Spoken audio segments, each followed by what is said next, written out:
আল্লাহর রহমতে হুজুর রাস্তার লগে কদ্দুর জাগা লইছি, দোয়া করবেন খাস করে, মানে রাস্তাটাও যাতে লই যারে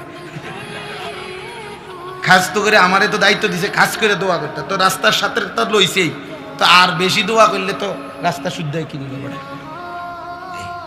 এই হলো ব্যাংকে কিছু টাকা জমছে, আল্লাহর রহমতে আপনাকে দোয়ায় 10 জনের দোয়ায় আল্লাহ ভালো রাখছে। আল্লাহর কাছে যা চাইছি আল্লাহ সব দিছে। এই যে নিশ্চিন্ত, কি নিয়ে নিশ্চিন্ত হইল? দুনিয়া। কি মিলাইয়া নিশ্চিন্ত হইল? আল্লাহ বলেন এই দুনিয়া নিয়ে যে নিশ্চিন্ত হয়েছে। 2 নম্বরে কি বলছে? দুনিয়া নিয়েই যে খুশি হয়ে আছে।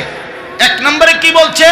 চলাফেরা, আচরণে, উচ্চারণে জান্নাত চায়, এটা বোঝা যাচ্ছে না।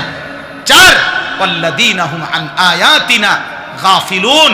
4 নাম্বার হলো আমি আল্লাহর আয়াত, আমার বিধান, আমার হুকুম, হালাল হারাম, আমার আদেশ নিষেধের ব্যাপারে পূর্ণ গাফেল হয়ে আছে। আলহামদুলিল্লাহ, উনি অনেক কিছু জানেন। উনি বিএস, সিএস, আরএস, কতিয়ান সব বোঝে। উনি রড মিস্ত্রি, সিমেন্ট মিস্ত্রি, রাজমিস্ত্রি, কাঠ মিস্ত্রি, স্যানিটারি মিস্ত্রি সব চিনে। দুনিয়ার 10 গ্রামের মেল, মিটিং, দেন, দরবার, মাতবরি সব উনি বোঝে। শুধু তাব্বাতিয়াদা সূরাটা শুদ্ধ হইতে হবে। এই এনে একটু সমস্যা, সমস্যাটা শুধু আত্তাহিয়াতু নিয়া, এইটা যে ঠিক মতো কইতে হবে না।